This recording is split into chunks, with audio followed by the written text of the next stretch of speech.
A search for answers leads the heroes throughout Otari, trying to piece together the events of the past few days and tie them to a single point. Could the spyglass found in the ruin workshop be the linchpin for the entire mystery?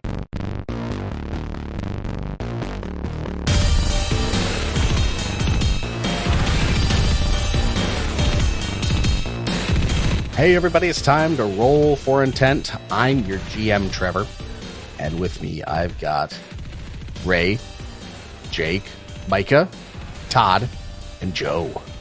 Wow, Micah let you get through that whole list. I'm surprised. Right? I applaud. I applaud your restraint, Micah. Normally you interject something shitty. I don't know. I'm feeling good. I enjoyed the last session. It was very chill, no combat. Didn't feel the need to scream. So, I'm looking forward to this one. Tummy's full of millet. Somebody threw a blanket over his cage. I feel like every combat, Micah is just like Micah is like a concerned mother watching her son's rough house. I bring that vibe with Solus. He's been chewing on a cuddle bone. His beak's nice and sharp. Micah, I don't want to hear about your frothing cloaca after I describe the fact that I've been cleaning sunflower seeds for the past 3 days. Oh, God, keep talking that way. I'm going to roll a natural 20. All right, every guy. How we doing tonight? Doing well. I have a question for you guys. No. Okay. All right. Jake, Fair what do you got? Well, you guys want to talk about chili? No, we're not talking Perfect. about chili No, again. no more chili again. No, this Ever. is much more relatable to our Zoomer audience than chili. Hey, you don't know their lives, Micah. Don't say that. They might love chili. Okay, so do you guys know what Cameo is? Yes. Yes. Everybody knows a Cameo. Joe, do you know what Cameo is? Yeah, you can basically pay a celebrity to do like a little personalized message. Like Right. Gilbert Godfrey, for example, advertises his I like on Facebook. Is that your go-to? Like if anybody, Gilbert Godfrey. Yeah, like I mean that's the most recent one I saw. Penn and Teller. I've seen them advertise it on Facebook too. I had no idea what this was before Raymond brought this up, like just before the show. Like, yeah, we're going to talk about this. Yeah. It's And this interesting. sounds like the stupidest fucking thing ever. Why would people spend money on this? What do you mean?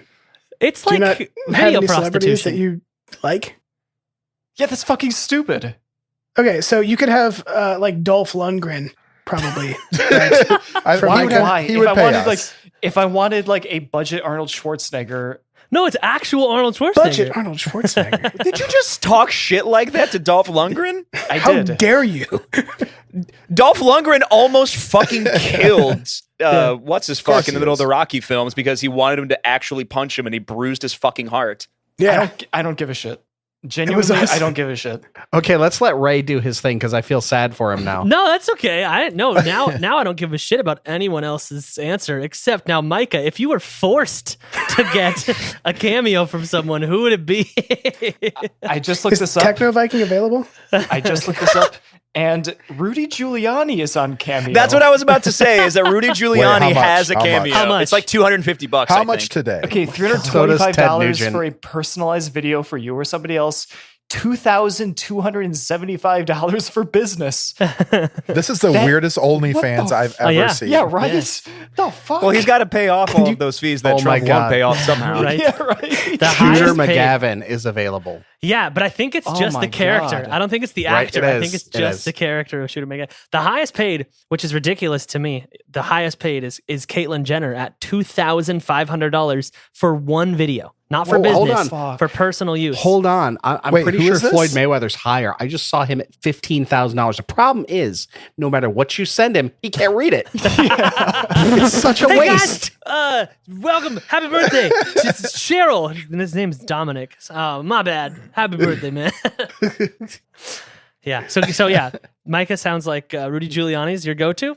Yeah, just because like I want to ask him like what kind of scotch he likes because he's had a few. He's probably got some good recommendations. Yo, Boss Baby is a cameo option. It's not even the actor that does Boss Baby. It's It's just a just random Boss person? Baby.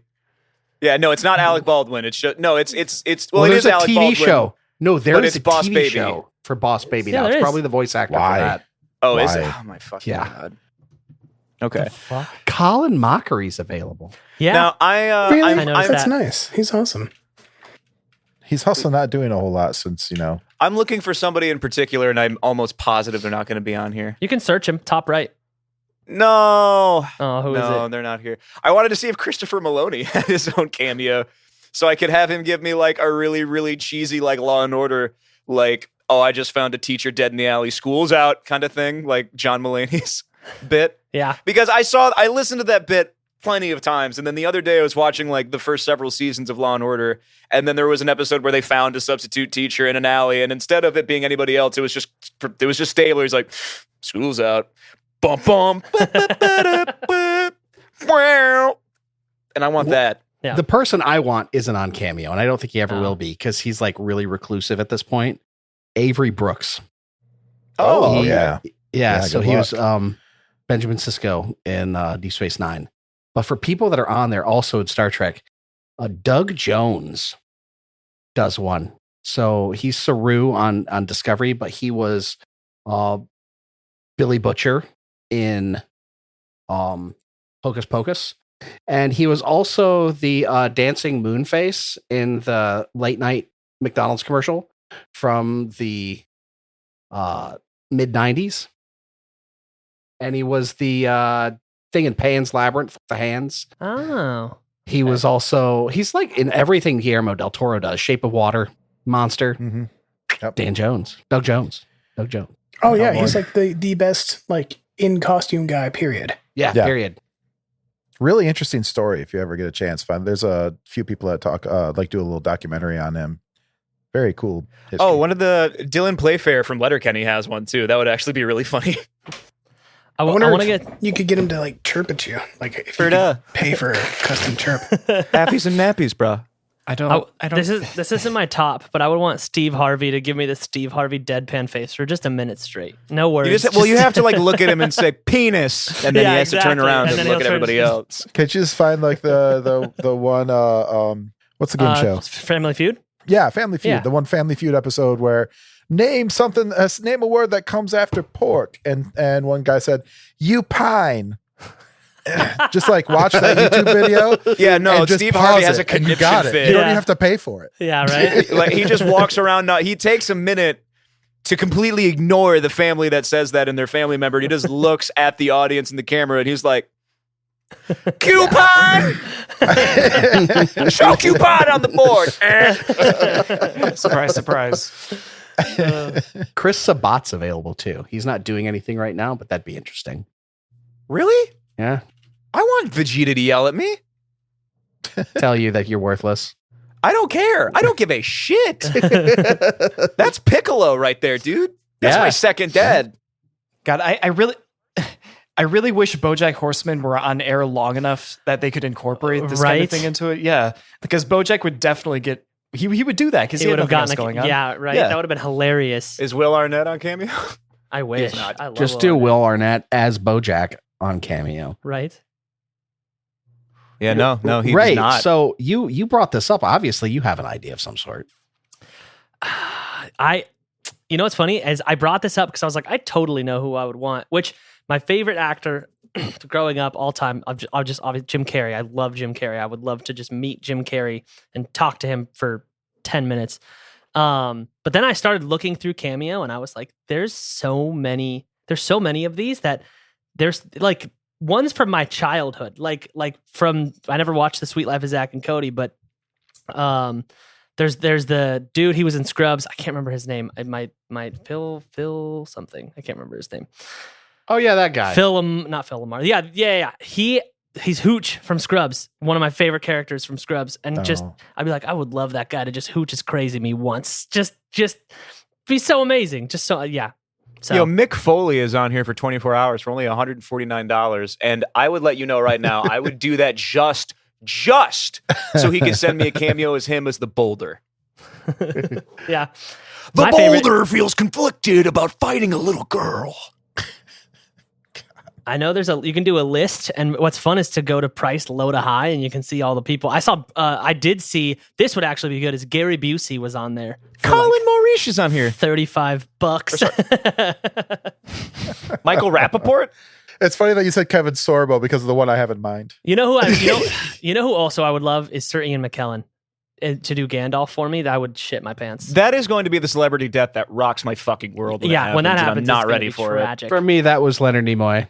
Oh yeah. I cried. I was on a job site and I had to go into a dark office and I cried for like 5 minutes. I was really sad when That's so sad. when Leonard Nimoy died.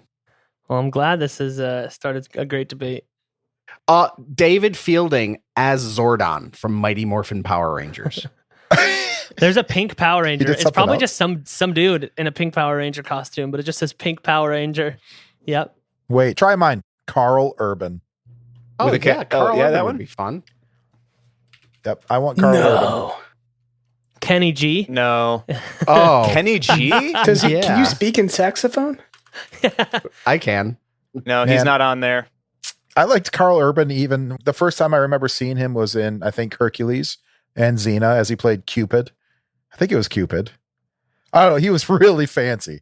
Like bleach blonde hair. That's the first time I saw him. And then I saw, Doom.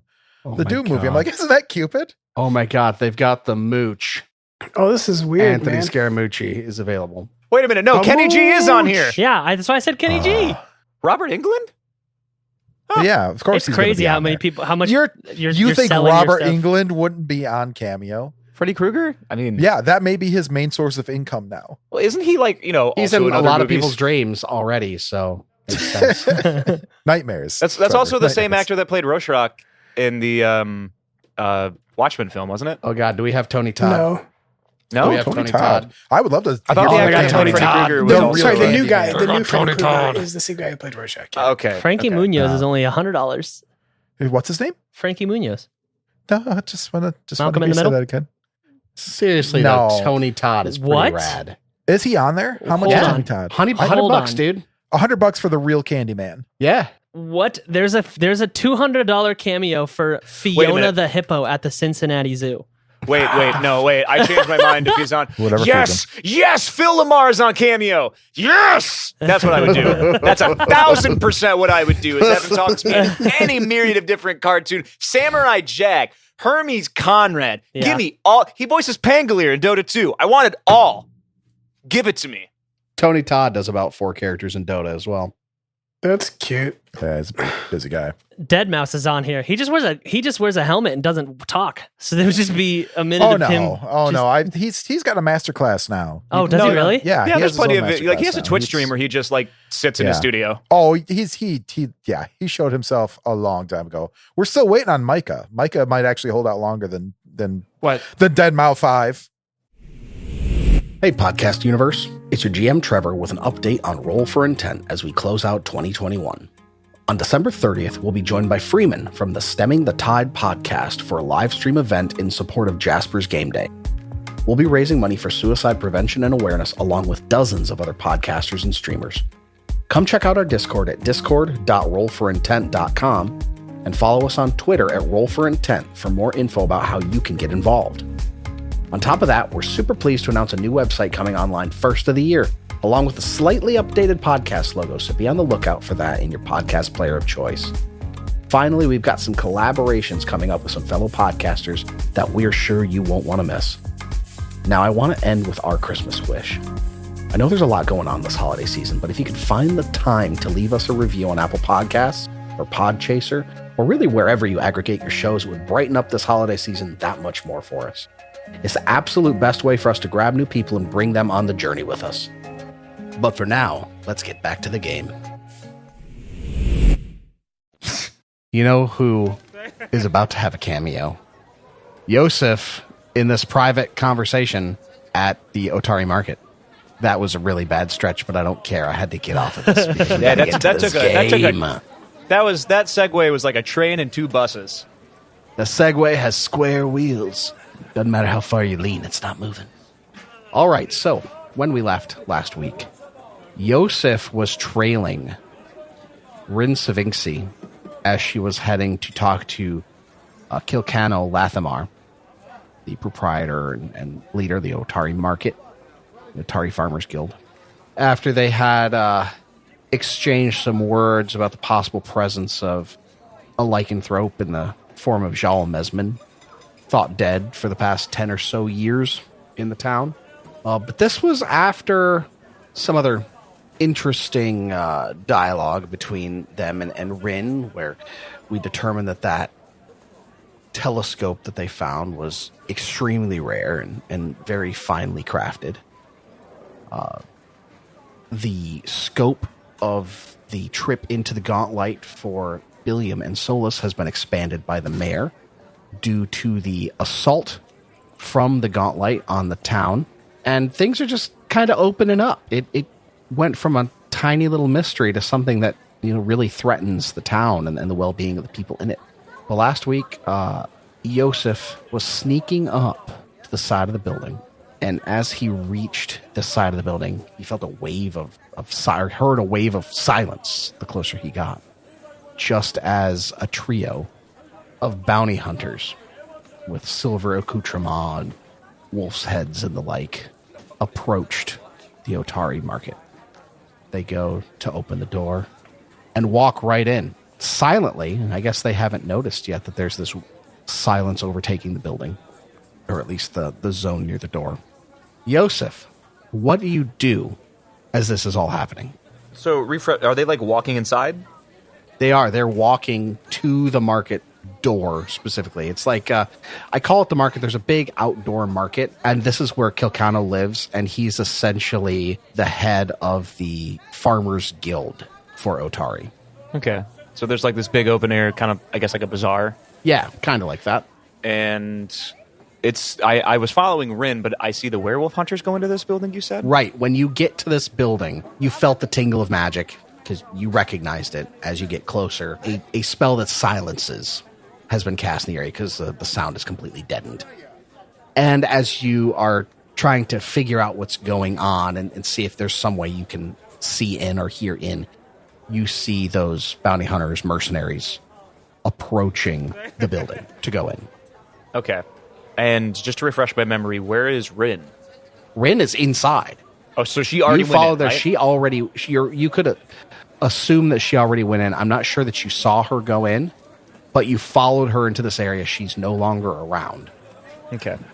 And there's like a cloying shade of magic deadening the audio around the Otari Market. Okay. And I guess I'll just wait for them to go inside and then follow. I want to see where this goes. All right, well, they head on in. Are you going to try to do this stealthily, or? I'm going to try to, and if okay, me, well, we'll see what happens after that. I'm going to get your stealth rollage. Be careful, damn. Right? This is going to be interesting. I'm in the jungle, baby. I'm going to die. Right? Welcome to the jungle. The worst here day by day. We're following an animal as it sneaks around the way. Sorry. He's a very sexy rat. Very hard to please. If you got the money, honey, we got your disease. And your pasties. Also your pasties. Don't forget about your pasties. What is going on? You're gonna want some tea. Please leave all of this in. Why did we complete that? I don't know. I couldn't let it sit. Stay I'm tuned really for a sorry. full studio album released on the Patreon. Yep, there we go. Yeah, Trevor plays saxophone. What's that song, Careless Whisper? Is that the only song you know? Because that's the only song I know if I played saxophone. Anyway, yeah, I want to silently follow All right. into this room. Now, question. Is this magical silence going to give me any kind of a bonus as to being undetected, seeing as how I'm not going to make a lot of noise? Perhaps. You're not sure exactly how this works, though. That is true. Okay, so I wait for the maybe lycanthrope hunters to walk into this magically silenced area, and I casually follow without notice. Hopefully. You make your way in, and as stealthily as you can behind them. And you kind of, it's almost like you push through a barrier of silence. And you open the door, and the problem is you've opened the door, and this room that you go into is not very large. It's almost like a living room. This is obviously where Kilcano lives as well. And you are not seen, but you're not sure that you're not noticed, right? So they think maybe somebody's listening, but they can't right. determine if it's me. You snuck in pretty effectively, but not effectively enough that they're not aware that something they're on the lookout, I guess, is the best way to put it. Like maybe, so this is like Kyokano's house, we're saying? Yes. So maybe I like knocked over a cup or something as I scurried behind a shelf. Maybe. But as you get in there, it's like you pass a barrier of silence and then you can hear everything again. And as soon as you walk in, you hear Wrin. So these are the people that you brought into this town based on your paranoia and suppositions. Kilkano looks at her like, I'm convinced that Joel is still alive. Whirlywin believes me. And Wrin cuts him off. Whirlywin will do anything to get back in your good graces. That's the only thing that she believes in anymore, is trying to heal your pain. And if she can feed into your delusions to do so, she absolutely will. Joel is dead. I saw him plummet into the water. Nobody could have survived that. And one of the bounty hunters, mercenaries, whatever you call them, is like, well, we could find out if he's dead or not. We've killed hundreds of werewolves. Yes, but you're wasting your time. He's not here. There's no way he's here. Kilkano looks a little dejected. Well, perhaps you're right, but I need closure. I need to know. I need to know what happened. Will that bring her back? How much are you paying these men? What's he paying you? Another one of the bounty hunters pipes up. That's not really any of your concern now, is it? You're not paying us, he is. Kilkano kind of grunts and says, 50 gold. Offered 50 gold. 10 now, 40 when I have his head.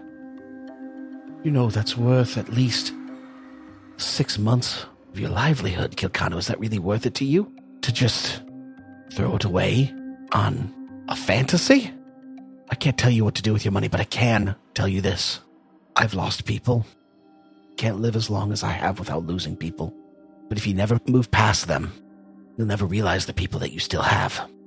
And with that, she leaves. You're still in there. Yeah. Iosif has been listening to this whole thing, and up until now, he was listening, and Iosif himself, like as part of his mind and my mind, I don't think that Iosif believed that what he's heard, because this is obviously years and years before he even got to town, that Jarl, is past, just based on what he's heard from other people, Kilkano, and maybe even Wrin in the times that we talk now and again. But there was that part where she was like, nobody could have survived a fall like that, and Iosif thinks to himself, well, it's not always true. And it gives him reason to maybe doubt his own hesitance in believing this story, and gives him something to think about as he tries to sneak back out of Kilkano's house.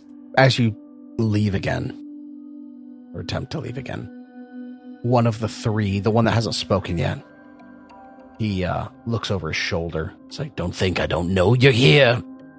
Why don't you come out now? Save us all the embarrassment. So Iosif will just stand straight up and he'll be like, very perceptive. Proud of you. Now what? Are you going to shake me down or say anything because I snuck in and listened to your conversation? No, it just seems a little rude. It might have been, but at the same time, I also watched Wrin storm out of her house and come down here. I wanted to make sure things were okay. Are we going to have a problem with you? We have no quarrel with you, rat man. If you call me rat, you will.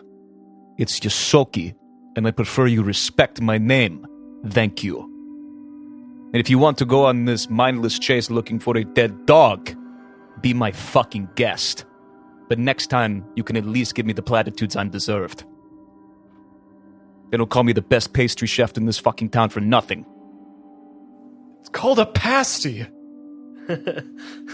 Now, I was here originally to follow Wrin to make sure that she didn't do anything she regretted, because she seemed quite upset upon leaving her home to come talk to you, Kilkano. And I understand your grief and your loss. Well, do you? You know what? Do you no. Really? No, I'm not going to look you in your eyes and tell you that I know what it's like to lose a loved one like you have. Because I don't. And I may be a lot of things. But what I'm not is a fucking rat. Or a liar. Now, to be completely honest, I do have sympathy for you. And it wouldn't be the first time in my life I've heard of somebody surviving an impossible thought they shouldn't have.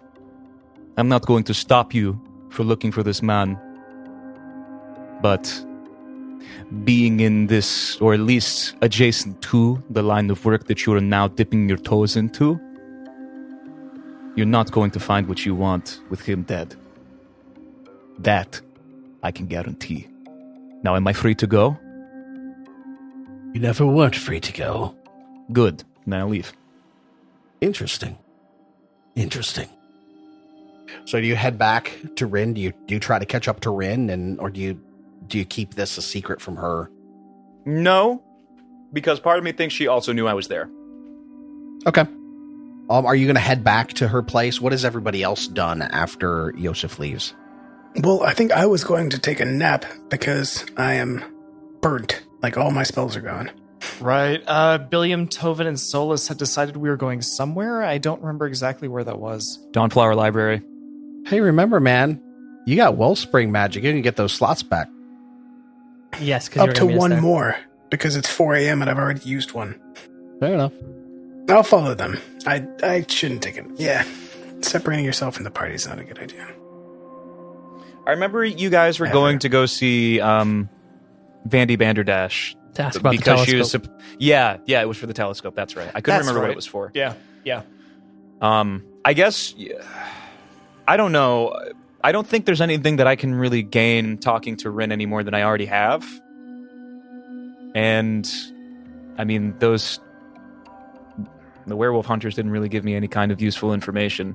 Iosif just gets really upset when people call him a rat instead of the Yosoki, because there's a fucking difference.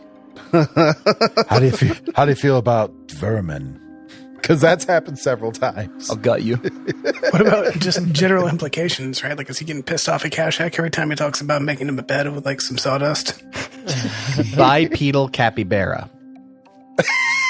I would be much larger if I was a capybara. I don't know. What are they, 35, 40 pounds? No. Yeah, but how much is a rat? Like, by that logic, Like a the nutria scale, is he'd be like 35 enormous. to He'd be 40 like bugbear pounds. sized. Well, capybara are the biggest. Yeah. So were they like 50? 45, 50?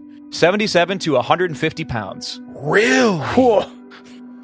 I know people eat them. And that's a lot of rat chow. All right, so everybody is going to head down to You guys know what the Dawnflower life Library? expectancy is of a capybara? 8 to 10 years. I was going to say, I guess it would be at least a decade. How old is Iosif? I think I said I was 47. Dear God. He's an anomaly. I can pull up my character sheet real quick and take 46. My bad. 46. He's pushing the average, isn't he? What is that in Yosoki people live years? on average to be about 60 years old. So yeah, he's getting up there. Oh, okay. All right, so Dawnflower Library, gentlemen. Yeah. Yes. Yep. All right, you make it down south of the Dawnflower Library. You see that there's a few acolytes that are still trying to deal with the undead. There's a couple up on the roof where some of them flung themselves off hard enough to spatter off the roof of the Dawnflower Library as they fell to the ground. They're trying to clean the domes off of the chapel. Foul. Tovin, why don't you take the lead on this one? You're more familiar with Wrin than I am. Okay. I'm also pretty tight with Vandy. Oh, yeah, there we go. Yeah, that's true. You make your way in, and there are a bunch of acolytes also inside that seem to be tending to the people that were scared, panicked, frightened, and the like. Just trying to give them succor of some sort.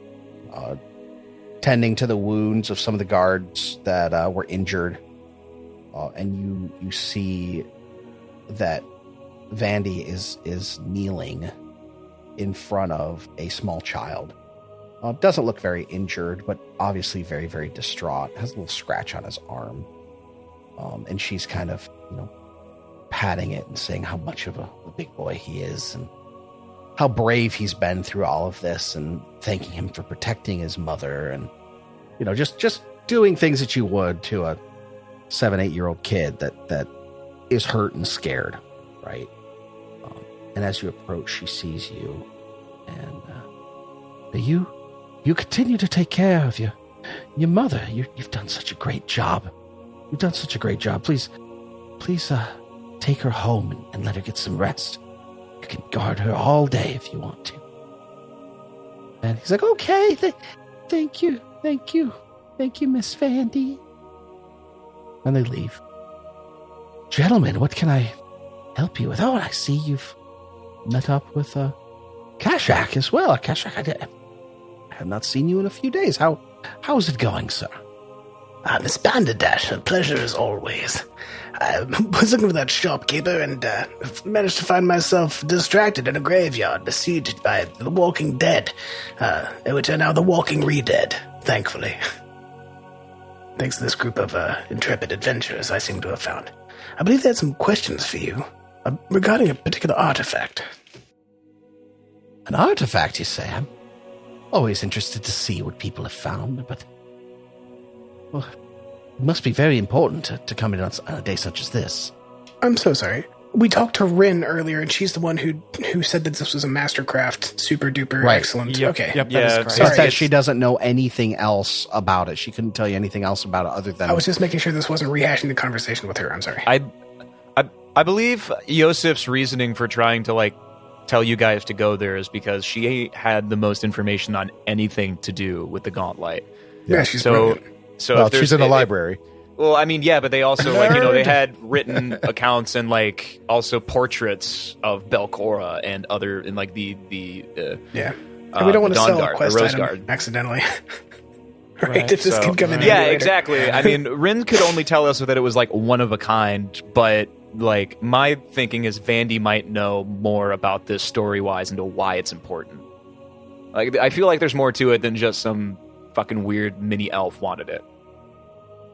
So, but I'm not going to be in this scene because I'm busy dealing with werewolf hunters. Could have fooled me with all the dialogue. Jesus. You know what? Artifact, yes. What do you have exactly? Tobin's going to pull out the telescope and hold it. The collapsible telescope in its collapse form. No, we found this in the ruins of at the Gauntlight in a little section behind the actual tower. What do you make of this? We took it to Wrin, and despite all her travels and experience, she really couldn't place much on this other than the fact that it's exquisite quality. Do you have anything in your anals? Anals? Pretty sure it's anals. Check your anus. Is there any information? Is there any information about this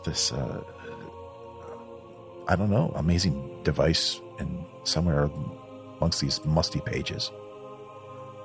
Musty. She takes it and holds it up to the light. Well, it's very, very well made. That's for certain. Well, she starts looking around the edge of the eyepiece very closely. Perhaps there's a forger's mark, a maker's mark of some sort. She keeps looking and finds, she runs her finger across. She's like, these very fine grooves. This is exquisite work right here. These are the type of things that normally you wouldn't worry about in a piece of equipment like this. It's not like it gets a lot of movement with your fingers or anything. This is just the craftsman showing off at this point. And then opens it and feels the smoothness of the action. You know, how it pulls out smoothly with no grinding or scraping. There's no worn lines on the casing of the spyglass at all. So I've never seen anything like this. This is like the culmination of a life's work for someone. It's spectacular. She looks at the lens. She says, this is peculiar. It's very peculiar. And she takes it and looks into the light, directly into the light of the sun with it. And Smart. hold on. And she pulls back and she's like, just as I suspected. It's not magical per se, but it's a special type of material called void glass. It doesn't quite interact with the sun the way that you would expect. You look directly at it and it seems to attenuate its effects, if you will. It's very, very rare material, very, very expensive. Not something you'd use for common work. As I said, this is master craftsmanship work. I don't know exactly what the purpose of it would have been. Not sure who would have made it, but it is extraordinary. Do you have any idea where it may have came from other than the ruins itself? We do know that it came from the study of one Volok Azrenay. Azrenay? Is it Azrenay or Azrenay? Azrenay. Azrenay. Damn it, you got it right, Micah. He's supposed to be like Azrenay. Belcora's understudy or something, right? Or apprentice? Yep. Azrenay. Volok Azrenay. No, the name doesn't seem familiar to me. That being said, in the fall of the Gauntlight, many of Belcor's lieutenants fled into the swamp, never to return. Would not surprise me if he was among them. He may be long dead for all we know, but the name does not give me any specific memory. I'm sorry I couldn't help you more than that. From what we've gathered so far, he was a understudy of Belcora's. Does that ring a bell? As I said, the majority of her minions fled. The ones that did not went deeper into the Gauntlight. Perhaps he was one of those. Well, I mean, it was right out back. Couldn't miss him. You could see him from anywhere. Do you perhaps know anything about any of her other apprentices or understudies? Capabilities, perhaps? What they were engaged in? No, when the Dawn Guard cleared out the Gauntlight, they did not... When they did so, there was nobody in this town. There was nobody to investigate. Everything is based on first-hand accounts of them, and if they didn't provide the information, it's lost to time. Then what did they clear out? From what they left behind, there were some undead. The upper floors looked intelligent undead, mind you, not simple, mindless zombies. Belcor herself, a couple shadows. Nothing that bears much note. Nothing that would have been a right-hand man or lieutenant of any sort. It's thought that those disappeared, but nobody really ever asked the Dawn Guard about that. I really wish I could somehow go back and speak to some of them. Now, this is very important. Did they make any mention of any sort of beings or creatures that were perhaps driven downwards? Nothing in particular. They said that they heard howling and activity below, but they seemed to be very single-minded in their purpose to seek out Belcora herself once they had found her. I'm not sure that they really cared about anything else. I feel like they've destroyed the root and the vine will wither, so to speak. But the root rarely lies on the surface. This is true. This is true. Their judgment may have been clouded by the loss of their comrade.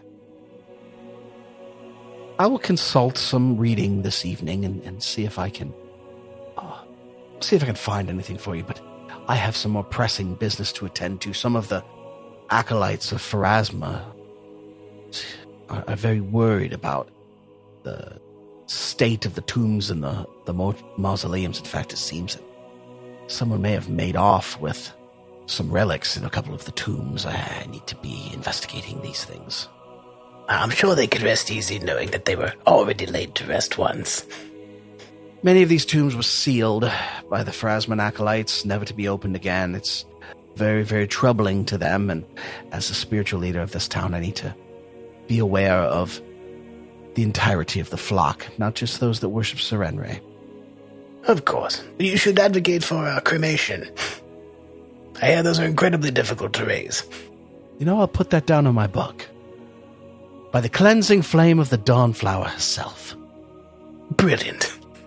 Now, if you'll excuse me, I have some injuries to attend to, and the matter of these missing relics. Yes, of course. Good day to you. So, Well, that was a lot of nothing. Mm-hmm. We didn't learn anything. I mean, if she didn't know anything, she'd certainly tried her best. how do you know? You don't know what her best is. Can we roll something to maybe recall knowledge on Void Glass? Like what it does, maybe an Arcana or something to know what else, Yeah. what possible use it could have? Sure. Let me Okay. get that for you. I'll take care of that for you guys. Thanks, baby. Is this like, which system was that?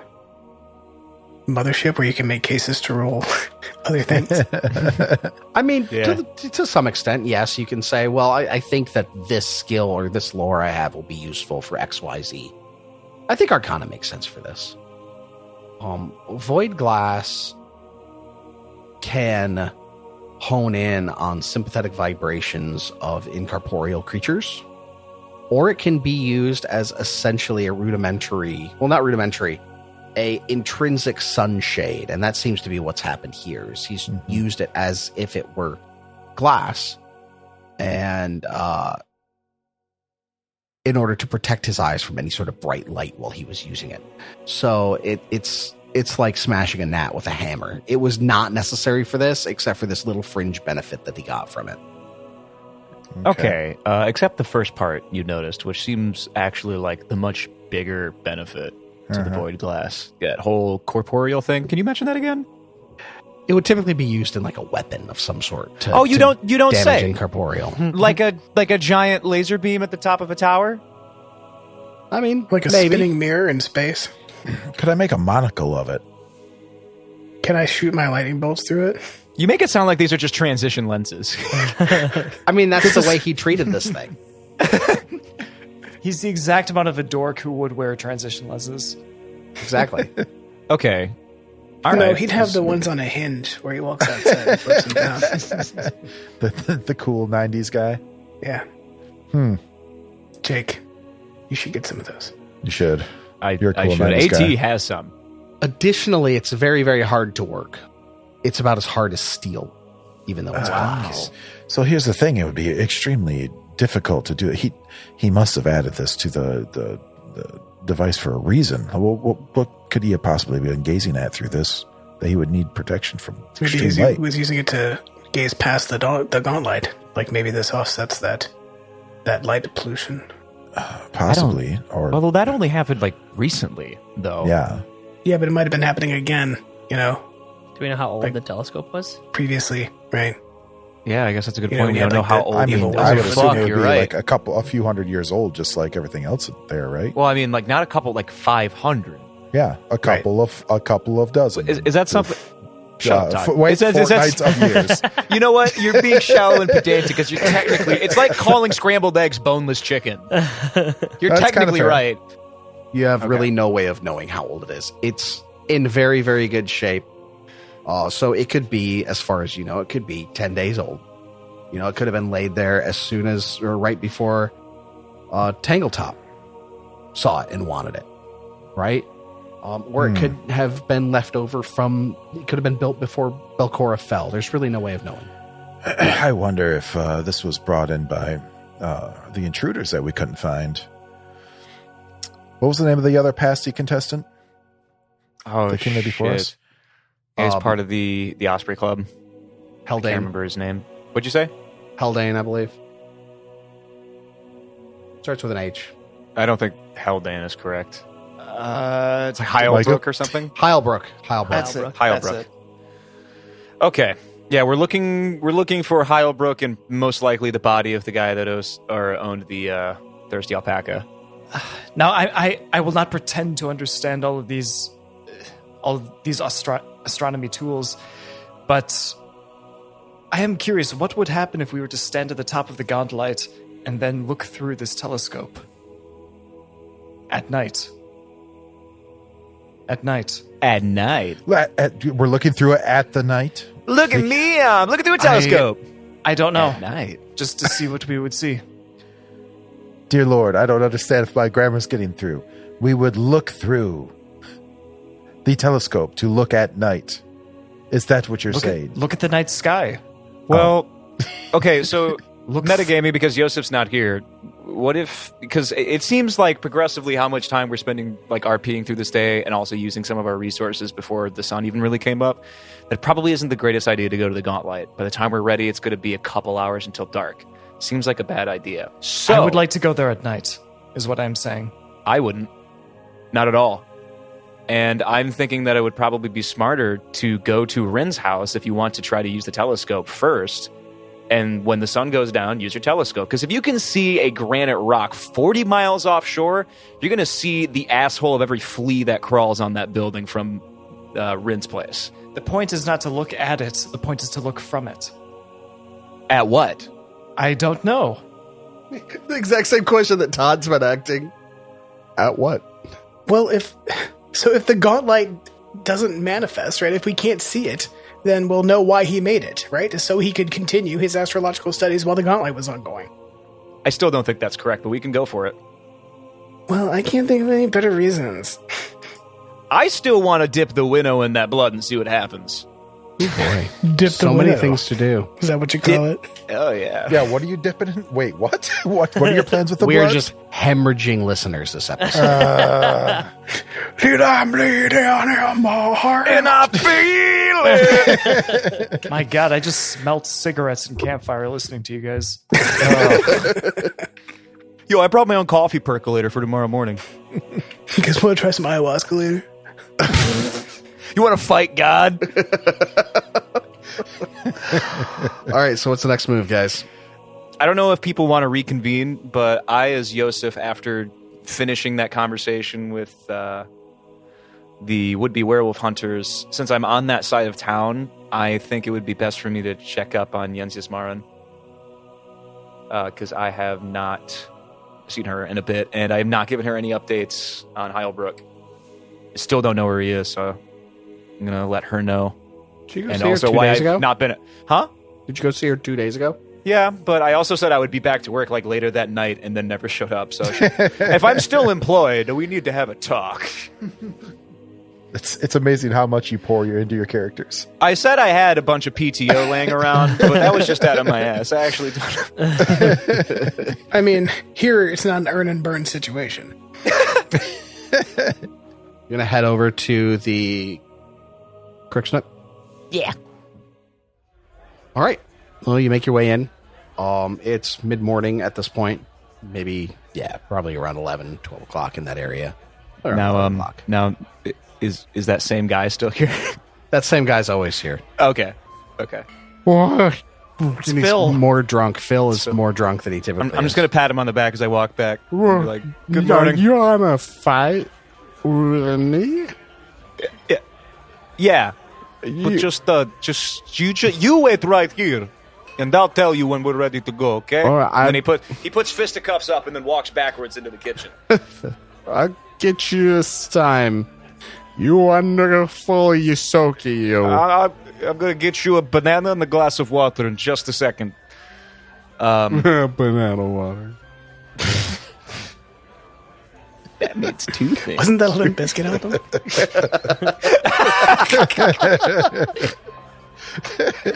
It's the one we all asked for, but they never delivered on. Who is we? So I'm going to walk back into the back office that I always imagine that every small restaurant has. That's just like a swiveling chair and a desk and a buckload of paperwork. And be like, knock, knock. Ahem. Iosif. You have any news for me? No, actually, it's quite the opposite. It's one of the reasons I wanted to come check up on You you. notice I've gotten rid of your jungle gym. We had to bring in a temp. He's got a hunch. I don't like him. Oh my god! I'm gonna Why'd you have to get rid of the jungle gym? We got rid of all the tubes used to play in. I think it's. I don't know. Actually, We threw I- away I- your sawdust bed and everything. yeah. So This was your work, but also your playground. I think I've mentioned it before, but I think I've said that Iosif has like a trapeze set up basically in the kitchen, so he can swing around from place to place and use his body Right. weight to cut So stuff. why would she get rid of it if this guy's got a hunch? Probably because he's still a normal-sized person. Yeah, but I mean, it's not like you're... If anybody's walking through the kitchen, right? I imagine your ropes being like yay high. Well, no, Right. they got to be low enough that he can get It's to high him. for him. It's that's Right. yay high for me, but I'm 3'6". I thought you used your spike chain. I mean, Like, is he like Indiana Jonesing around the kitchen? I Yeah, don't. that's what I imagined. I don't use the spike chain when I cook. It was just That is like definitely a metal a wire. safety You're making hazard. an acrobatics when you're fucking frying potatoes. He's just been really lucky so far. You know how long it took me to set all of this? You know what? It doesn't even matter. We have other things to talk about. Well, just be happy I'm not getting rid of you. I know that I gave you a job. I'm not going to dock you your pay. You're going to get everything that you've been promised because you are still working for me. But I do need results. That's completely understandable, but I've like almost died 4 times, so maybe lose the fucking tone. Excuse All right. me? You didn't hear me fucking stutter, all right? I come to you with this information about who I am trying to find for you, and you're already threatening my position. This 4 is not people what I come need in and they after break getting your up. legs. All right, cool. Then this character is over and I die. The end. It's weird. He's not shitting raisins. He's wearing them on the front this time.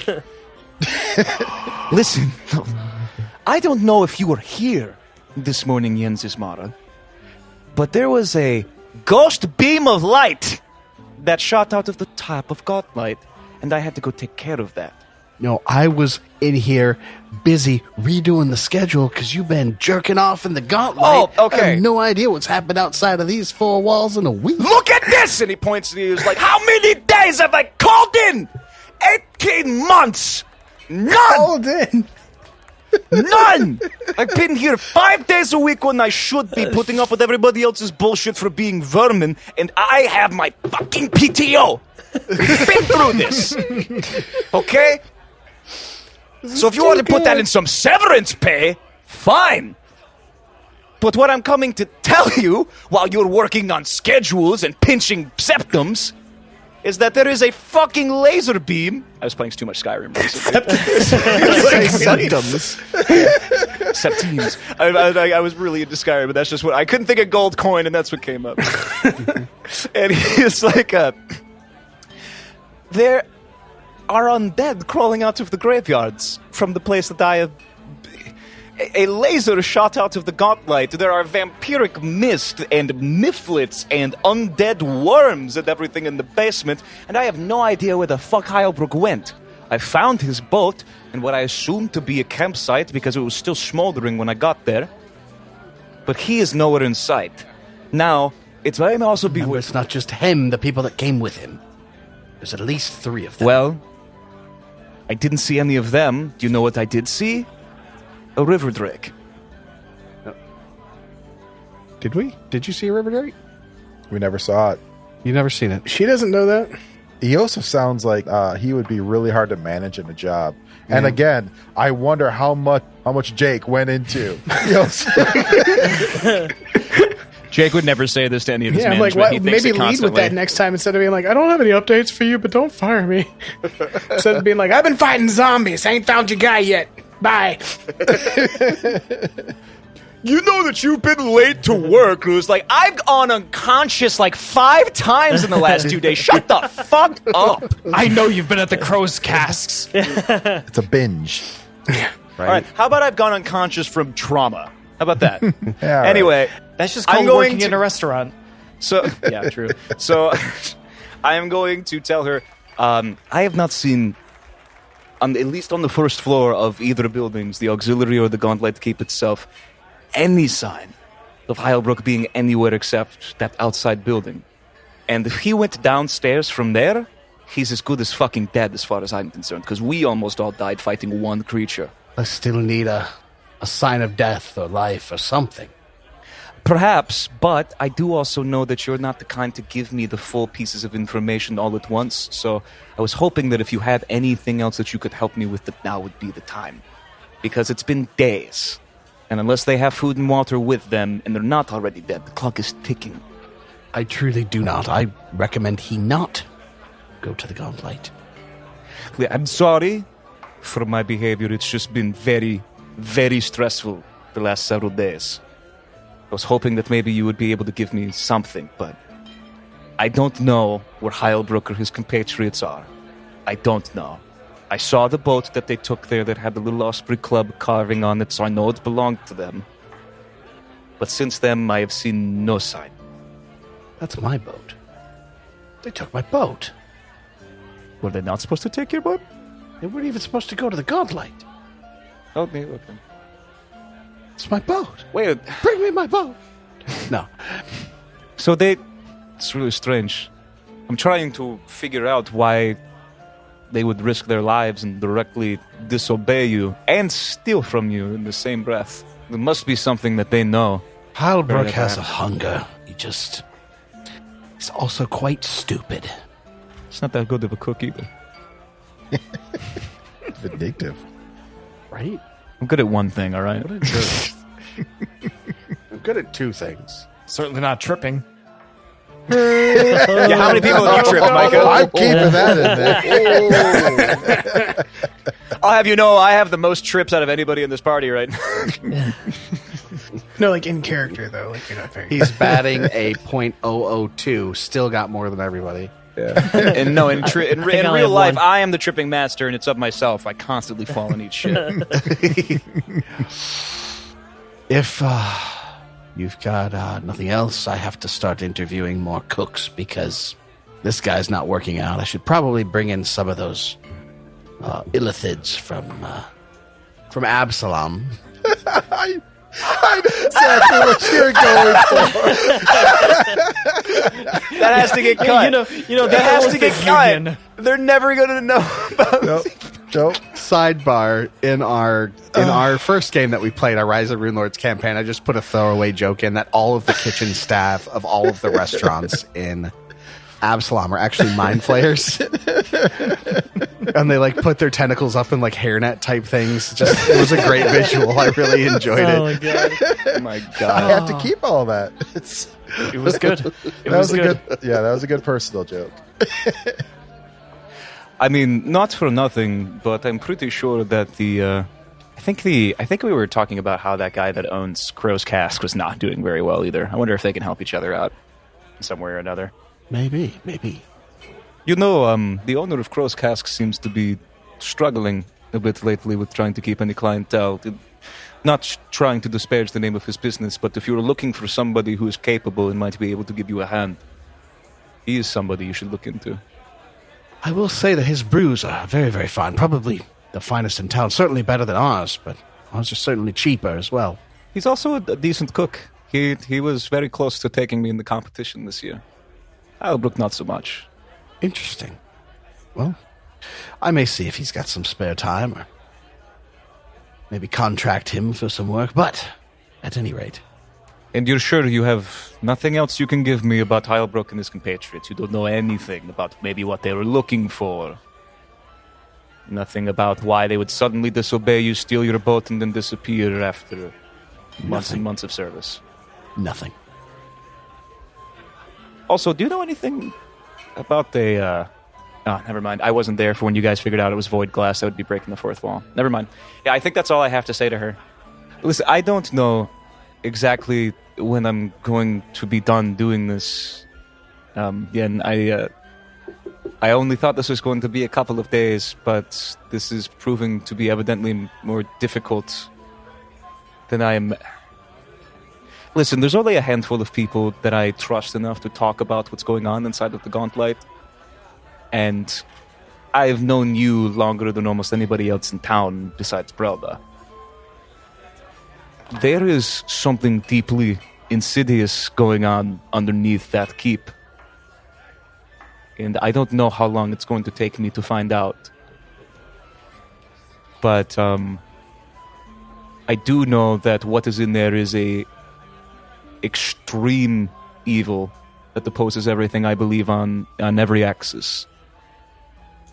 And I, as a follower of Pharasma, cannot allow this to continue in my home. I came here to settle down and be done, and I'm not going to have this destroyed by whatever abomination is brewing in that vault. He said the words. Thanks, folks. There's the title. That's And that is why I must be Superman 4. the symbol of peace.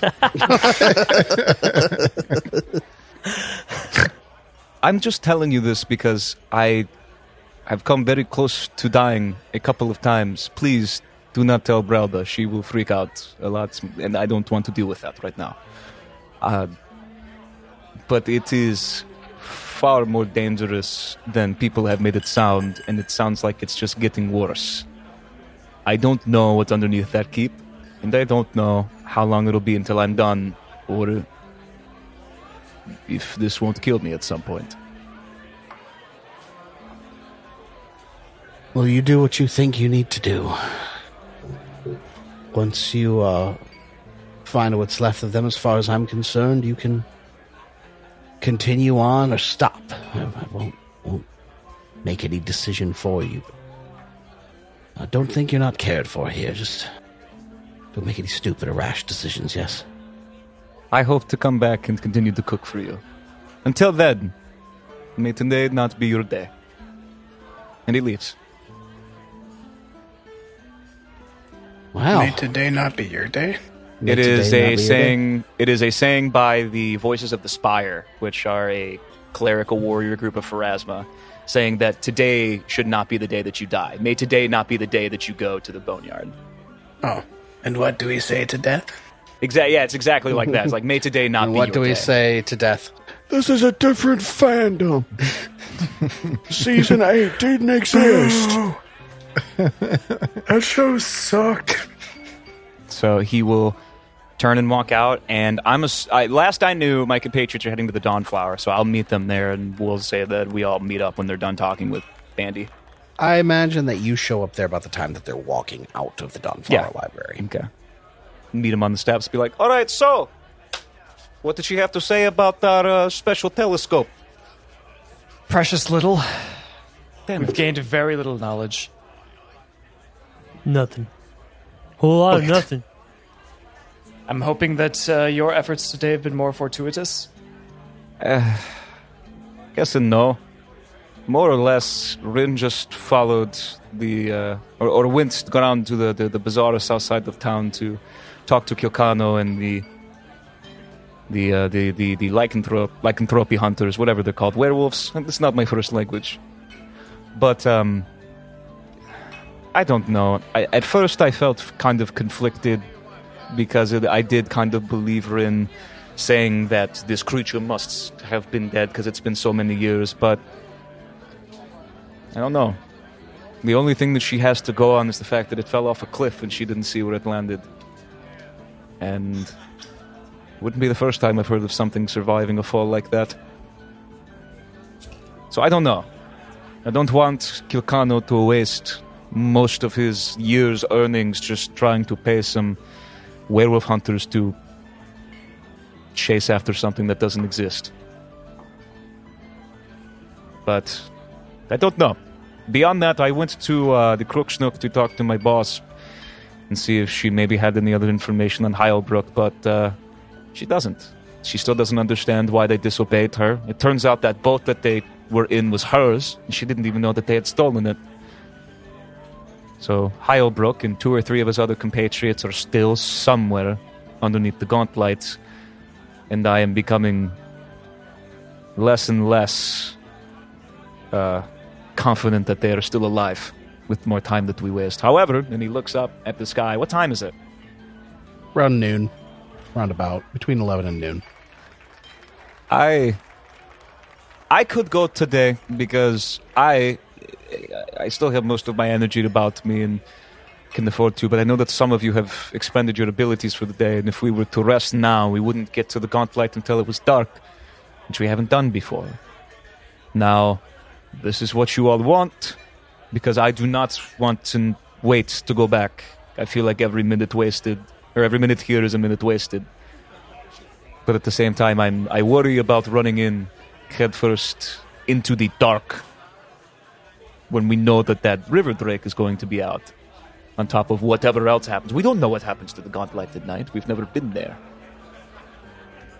We know that we don't want to. We know that the Gauntlight makes it really feel like we shouldn't be there at night, which is another reason I don't want to go. But I understand why Solus does. So, thoughts from the party? We have been there at night. That's how we met the as you would call, blood lady. I mean, I would call it more Twilight, but go on. I'll be honest. I'm at 100%, and I want answers sooner than later. Okay. I'm always up for a fight, guys. My position is known. I wish to see the premises at nighttime. I thought this was like a rallying Braveheart moment. But today is not that day. It's a bright dawn, a red dawn, and a new sun rises. Keshek, would you be willing to follow us? Yes, Kashik, you've already found a way to find common cause with us. Why don't you join us for a venture into the Gauntlight? Indeed. Hopefully you'll not begrudge me my decreased efficacy. Those were way too big of words for me. I love this loquacious lizard. I do have some abilities that would need to be recharged. However, at this juncture, why not go dive head first into the swimming pool, the shallow end, the part that kills people. You know what? Yeah, this is exactly what that feels like. Out of curiosity, what is Kashak's intelligence? It's not great. Is it higher than 14? He's 14. Oh, We're the smartest members of this party, baby. No, he's got a or word of the day dictionary, or calendar rather. My intelligence is like a 9 at best, and I know these words. Come on. The word of today is pejorative. Loquacious. Efficacy. Shallow end. All right, so are you guys know of 2 ways down, right? You found that secret door. Yep, In episode 6, you found a secret door. And then in episode 11, you found a door. No, I'm sorry, that was episode 12. You found a door that goes down in the auxiliary building. You found that rotting maggot thing. That almost killed us. I think we should head down the door in the main complex. The one that moaned. Yeah. So the one we found in episode 6. but that's where we heard the moans from, and that seems like a bad idea. All right. Oh, boy. Why? We were handily able to dispatch a whole bunch of undead earlier. I don't know. I feel really good about the jerked lamprey room. I think we should go back there. I don't. No. Yeah, no. Okay, so you guys make your way into the Gauntlight. And you make your way towards the secret room. Is that me in the lead? I mean, yes, but I'm not... I just put you all in there. Right? You're just in a room. This room is safe, okay? I wouldn't have just dropped you like that into a... You guys make your way into the secret door, pretty much in the center of the Gauntlight. Make your way down the stairs. And you make your way into a room that looks almost like it would have been a reception area. There's some chairs on the east wall of the room, but otherwise it's pretty much empty. What do you guys want to do? That middle chair looks like it's leaning up against the wall kind of awkwardly. I'd like to investigate. Well, Billiam just sat in it, so would Billiam notice a disturbance in this chair as he sat down? Let me tell you. This isn't a regular chair. Oh, I'm excited. Chairs fall. Billiam takes 1d6 wood damage. He gets a lot of splinters in his buttocks. He loses a new virginity. This is definitely not a regular chair. Oh god, Bill needs two things, and two things quick. He needs a pair of ice tongs and a friend that can keep a secret. Bill, you notice immediately when you sit in that chair, the room, the door, the wall behind you pivots into a door. Well done, Billiam. So Iosif will look at everybody and then go and put a little finger over his mouth and go, shh. And I would like to, I think it's avoid notice. Sure. I think it's yes, is avoid notice is exactly what it is. Yeah, I think we should follow the expert on this one. Yeah, If you definitely. can. I'm gonna move out of the way so I come in the rear. So you're bringing up our 6, right? Yeah. All right. So you make your way out into this hallway. It's long. It's about 10 feet wide. It's got a vaulted ceiling that arches up to about 12 feet.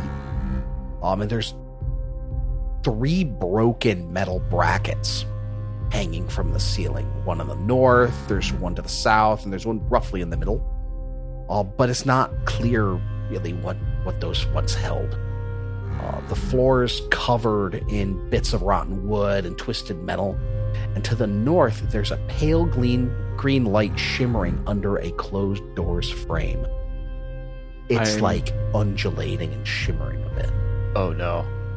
I am going to turn directly to my east as Solus is the person closest behind me and be like, All the way to the north, with this hallway, there is a green glowing light that looks eerily similar to the Gauntlight. Be careful. Gonna peek around the corner. Yes, I see it too. I'm going to... First, I want to go to my south and see what I see. I see 2 doors, I think. Yep, just a pair of doors. I don't see any other creatures in here, it seems, right? Or at least as far as I know. You do not see anything else in here as far as you can tell. I'm going to wave my compatriots forward, but still urge them to be as quiet as they can. And then I'm going to look at Solus and be like, what do you think? Do we go south and check these doors, or do you want to go directly towards that light? No, let's check these doors to the south first. That eerie light has me worried. I'm going to take this door to the east. We take that door to the west. Bring the rest of them with us. And I'm going to listen to the door to the east. All right. A little perception, if you would, because I know you got to roll it. So you hear what sounds like almost like a workshop working on the other side of that door. Just ding, ding, ding, ding, ding, ding, ding. There's things going on the other side of that door. Yes. Oh, it's like the Terminator factory. Iosif immediately upon turning to that is going to turn to Solus and everybody. He's going to look up the hallway towards Billiam and Tovin to be like snap his fingers, be point at this door. He's like, "There's something in here." Do we want to breach? It sounds like a workshop. Like somebody's working on something. Solus is going to draw his shield. Billiam, draw your weapon. Bill pull out his great axe. Tovin already his new hand crossbow. I'm going to turn to, I'm going to do that thing where I tell everybody what I want to do, then I'm going to turn and look at Billiam and just look up and be like, smash. And I would like to try to stealthily open this door. Closer. We're all crowding behind this door. We are going to breach and clear. Blue team, go. So you open this door very slowly, more or less silent. You see into this room. It smells like rust and grime, like a workshop. Rugs, wood, oil, rotten wood, grime. There's stacks of splintered furniture, pieces of weapons and armor, frayed coils of rope, some jagged shards of metal, bits of trash, and heaps on the walls of the room. There's a cold, unlit forge in an alcove to the west, on the west side of this room. Oh, no. To the north are several heavy timbers, and they're wedged up against a door to keep it shut. In there are 2 creatures, and I will share to you what they look like, Iosif. I can't see them, though, right? Because I'm around this corner. Yeah, I will say that when you peeked in, you got around the corner, so I'm going to go ahead and share this because these are fun. I'm gonna stand right here. There are 2 what things the that fuck look is like that? this. What in the Looks like a demented Dobby. Wow. Wait, are those mushroom eyes or no? They are intently working on something. It looks like, to your untrained eye, maybe like a ballista that they are attempting to do something to. Iosif is pretty handy. Double-barreled crossbow. Yeah. Yeah, it's really Iosif is pretty crafty. He can he can hold his own in this, but he does not know what the fuck he's looking at. Is there going to be any combat breaking out or something? Are you going to be like, and at that moment? Because if not, I'd like to try to identify these creatures. No, you are good enough on your stealth check that you're good right now. Okay. What would it be to try to figure out what this is? You can do society.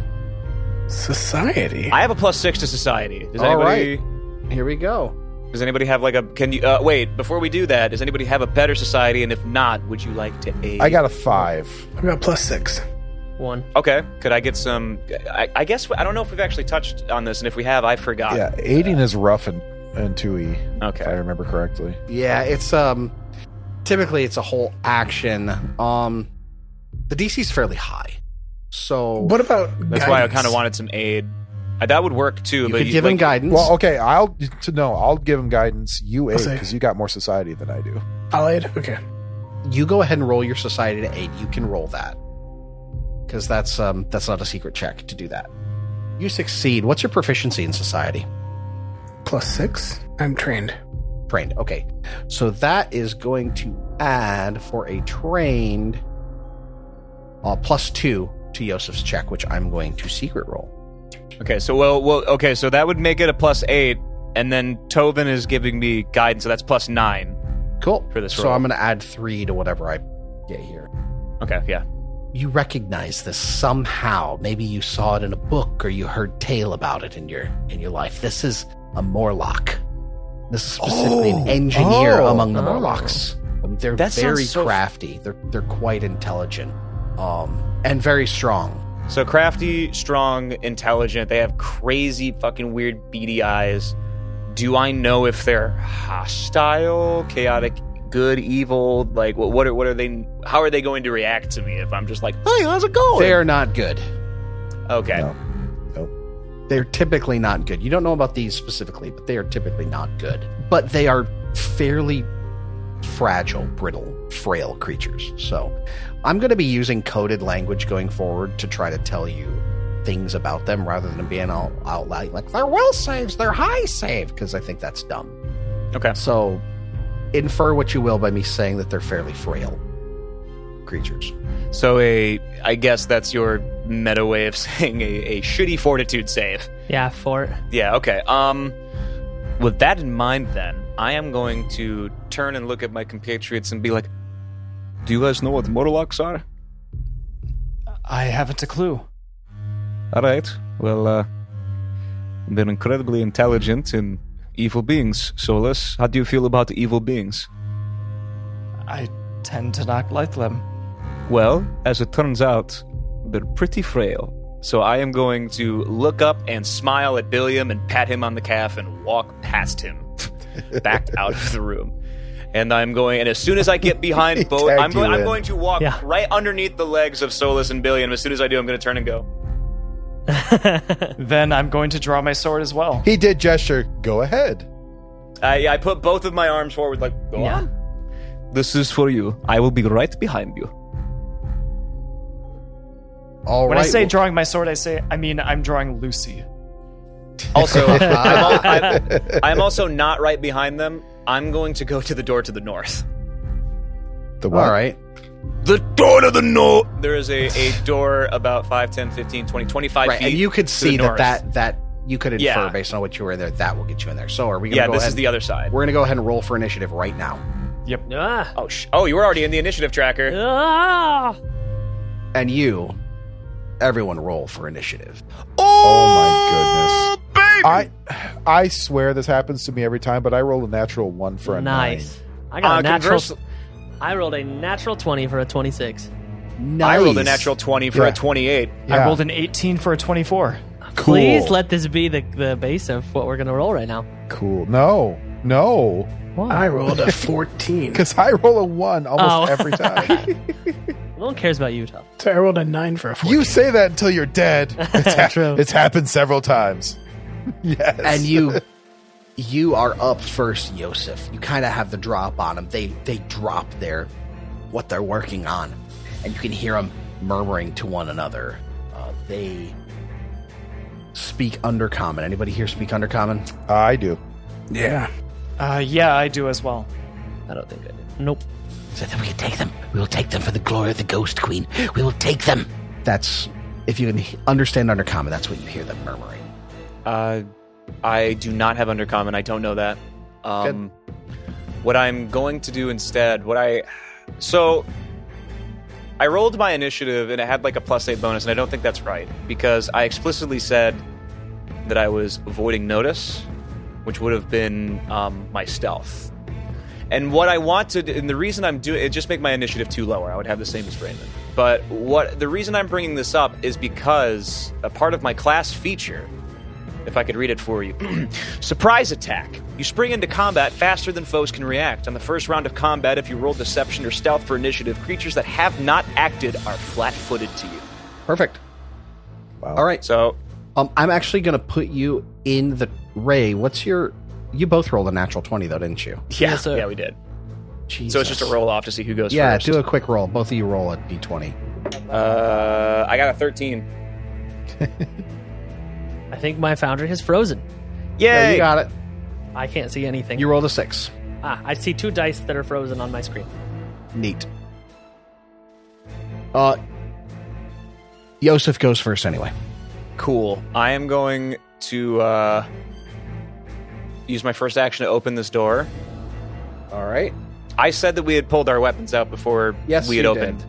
So I'm going to move 5, 10, 15, 20 feet directly behind this creature as my first action, or my second action. And then, being flat-footed, does that reduce the reflex DC? No. Okay, cool. Then I'm just going to roll to attack then. Attack, not trip or anything? I think so. Okay, go for it. Yeah, I want to try to get some damage in, and if he starts hurting me, then I'll trip him. All So right. let's do it up. This should be 1 higher because of the potency. So 21 to hit. That's a hit.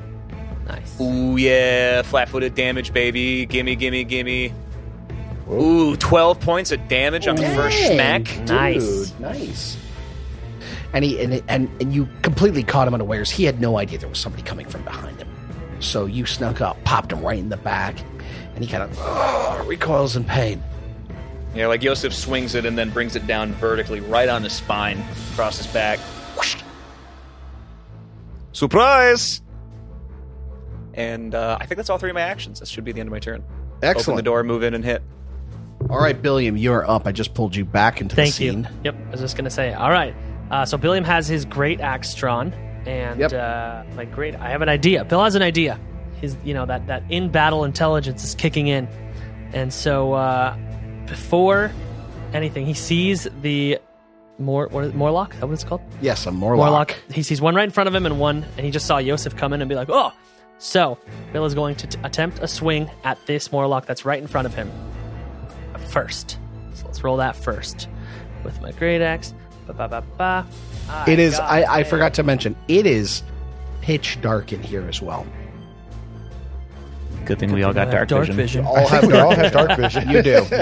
Yep. 18. That's a hit, Billiam. Excellent. An 18. Billiam takes a big swing. Da-da-da-da. Oh! Damn. I don't see it yet. Almost 15 max. points of damage. Beautiful. Man, it's a Excellent. shame you weren't raging already. Yeah. Right, I know. Seeing Solus right behind me and seeing Iosif up above me, I would like to move for my second action. Here, Baby! and with my great axe, I have the sweep trait, which means I get a +1 circumstance bonus if I attack a different target this Hold on. turn using the same weapon. Nice. Yeah. Nice. The brain on bread. I'm only the smart when I'm fighting. Yeah, it's only And fight I intelligence. swing one more time.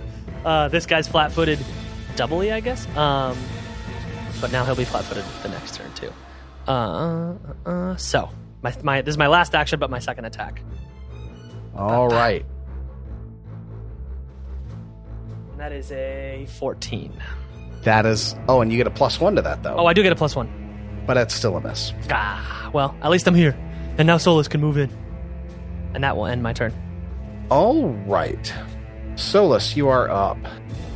All right, I'm going to run into the room behind Billiam and adjacent to the first guy he dealt massive damage to, and I'm going to try to intimidate him. All right. The first one that Billiam hit. Yeah. All right. Let's go ahead and roll a intimidation check. Okay. That is a 12 for an 18. And you speak Undercommon, you said? I do. That is not enough, unfortunately. My voice cracks a little He bit. just kind of...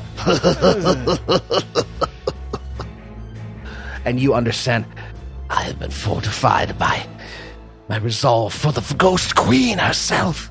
Okay, then undeterred, I'm going to take a strike with Lucy. All right, go for it. That is a 17 for a 25. That's a hit, buddy. Nice. All right, then damage. Damn damage. That is maximum damage at 12. Oh my god. Jesus. Damn. You are just crunching these guys. And is that all 3 actions there, buddy? Yeah, that is. Yep. Well, they also have ranged weapons too, and we just got up all in their shit. And if this is anything like first edition, they have a really bad time attacking with ranged weapons. Yeah, so these things, you definitely caught them unaware, and you have rocked their world. This one on the north, he draws a giant warhammer from his pack. So that's his first action. Wait, giant sized? No, just it's big. Not mechanically giant. He pulls a warhammer as his first action. And then he's going to move to the same space as the other Morlock.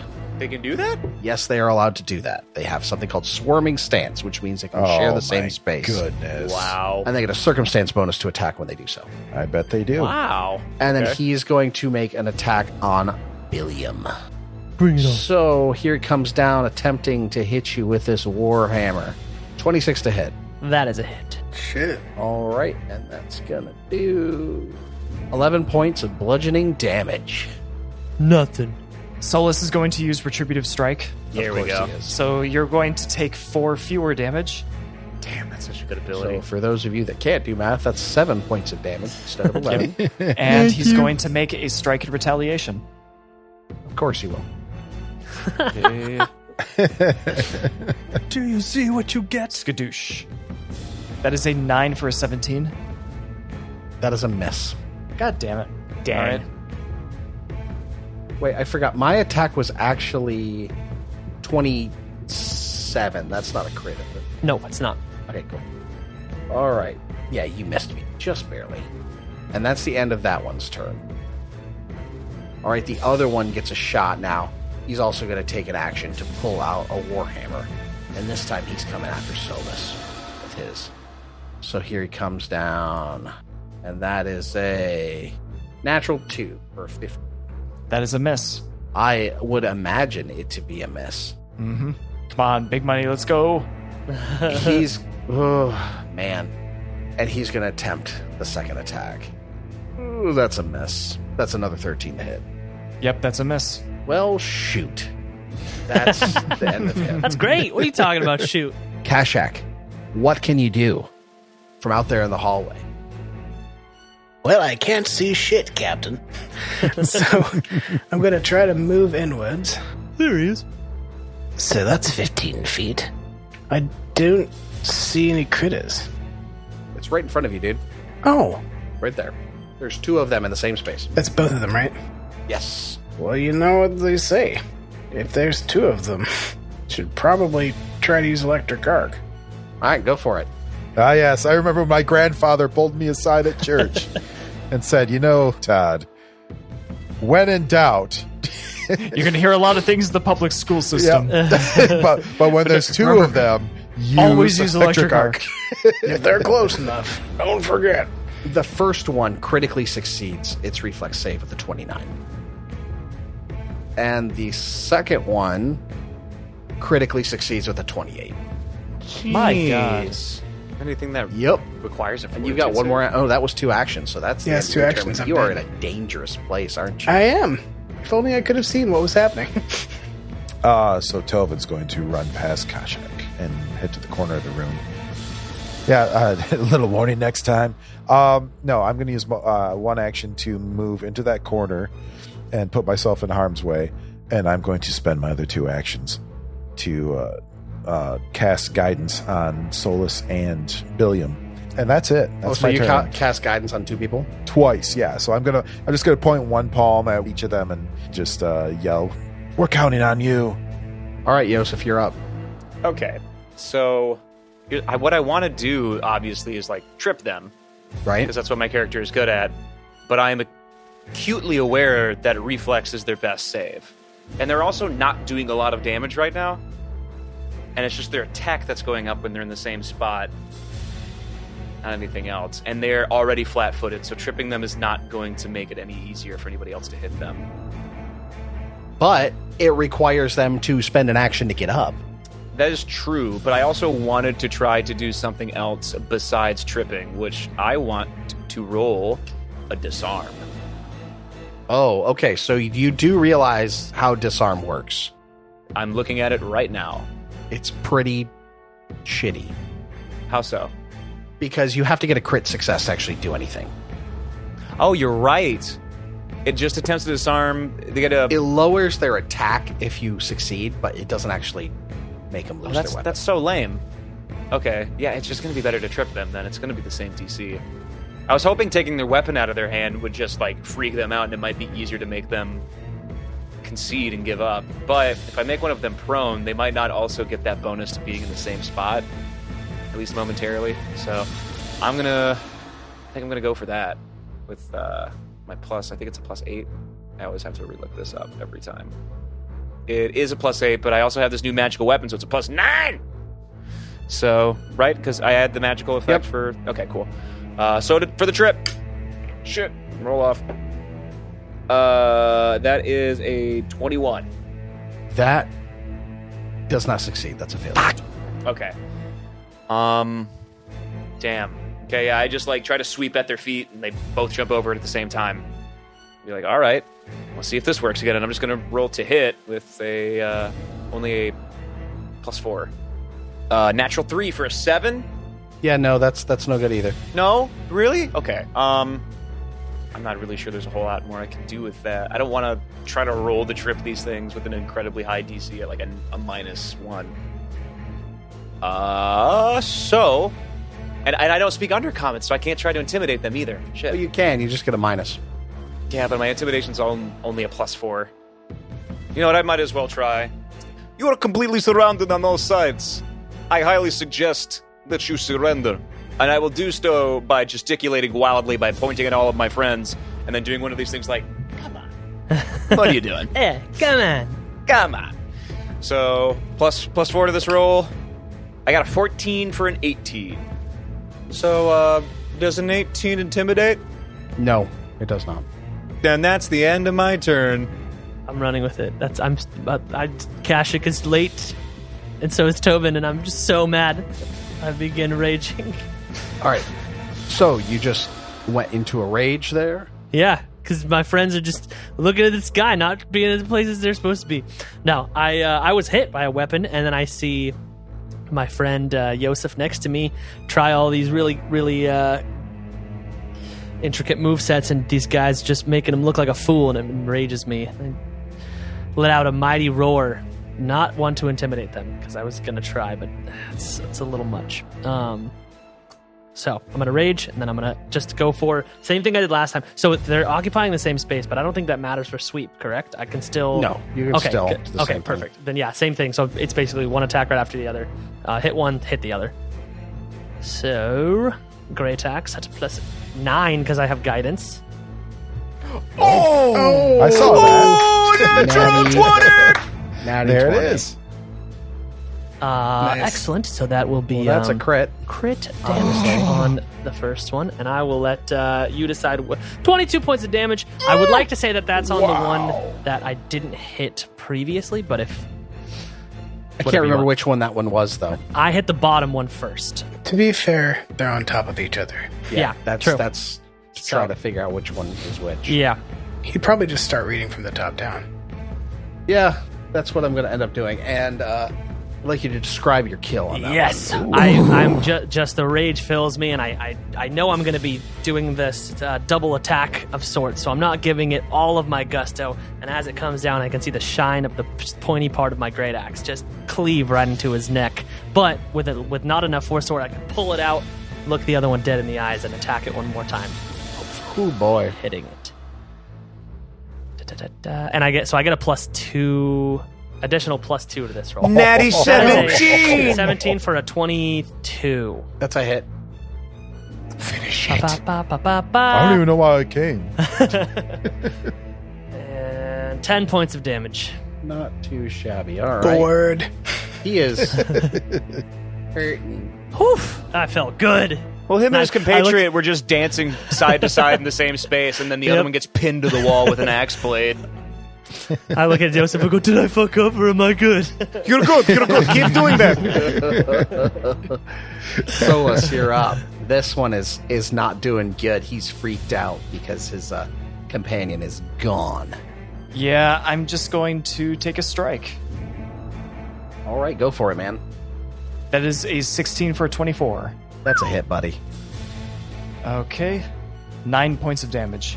All right, he's still standing, even after all this time. Okay. Swipe number 2.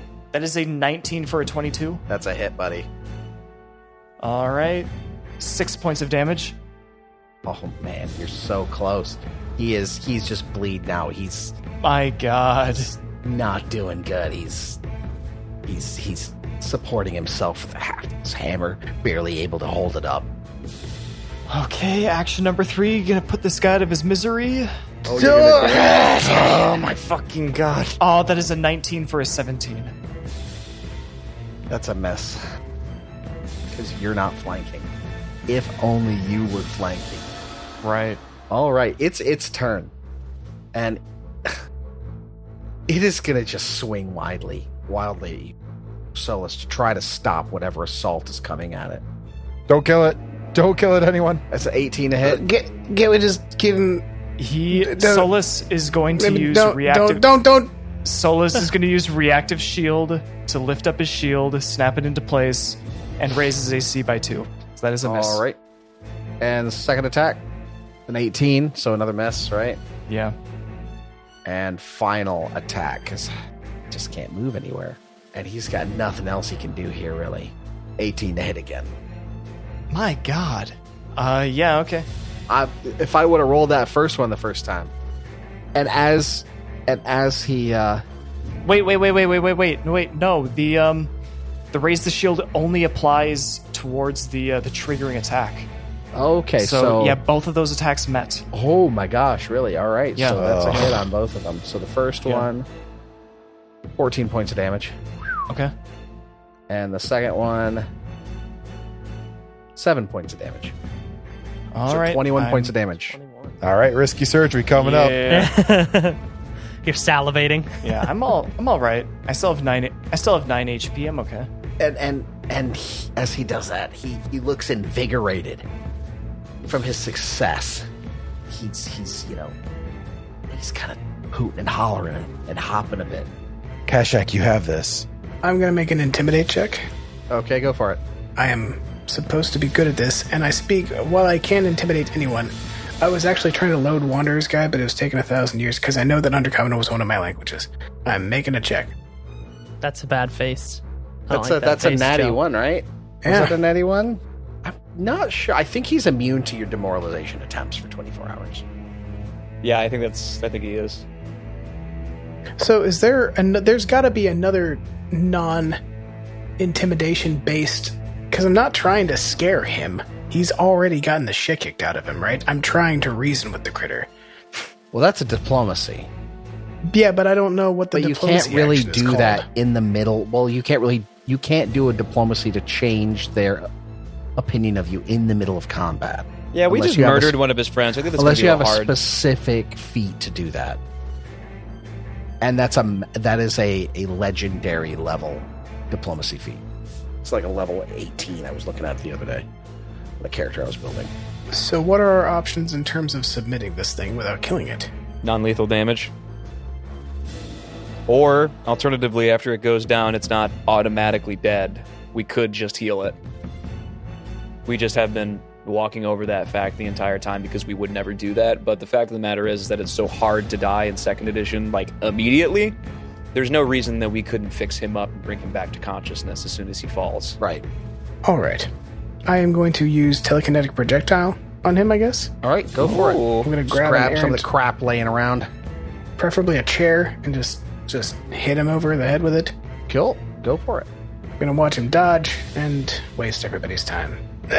Rolled a 4 for a total of 12. Yeah, that's a miss there, buddy. He just ducks out of the way, reinvigorated by his sudden success with his warhammer. Cool. Well, I guess we could also just butcher him. Just zap him again. He can't. He's out of actions. All right, Tovin, you're up. I know exactly what you're going to do already. Okay, I'm just going to reach out and actually, just with a dainty index finger, touch him on the forehead and hit him with Chill Touch. Okay. And that's a Fortitude? Yep. I'm very surprised you didn't just admonish and ray him. I thought about it, but I don't want to waste a spell slot. That's a level 1 spell. That's Also, Ray's been doing enough recently. That's a 19. Yeah. So I think that's a success. Yeah. 18. Okay. But I well take then. half damage though, right? Yeah, it's unless it's a crit success, I take half damage. Yep. So here you go. I'm going to roll. And he takes 3 points of damage. As you hit him with that chill touch, that area of cold that you touch him with spreads across his entire body and stops his heart, and he falls over dead. And I'll see you next week. Oh, I'm so happy. Oh my god. Oh, I killed him with a cantrip. You're just Elsa from Frozen gets a kill. Yeah. You did it, Tovin. You get a live person kill. He's murdered a doll and a Morlock. Tobin's becoming like an MVP when it comes. I'm batting like. Roll for Intent uses trademarks and/or copyrights owned by Paizo Inc. Used under Paizo's community use policy. We are expressly prohibited from charging you to use or access this content. Roll for Intent is not published, endorsed, or specifically approved by Paizo. For more information about Paizo Inc. and Paizo products, visit Paizo.com. Characters and original storylines are the property of Roll for Intent. Music for this podcast provided by Dark Fantasy RPG Studio, Michael Gilfie, Kevin McLeod, and Tabletop Audio. Visit our website at rollforintent.com. Any questions or suggestions, email us at mailroom@rollforintent.com.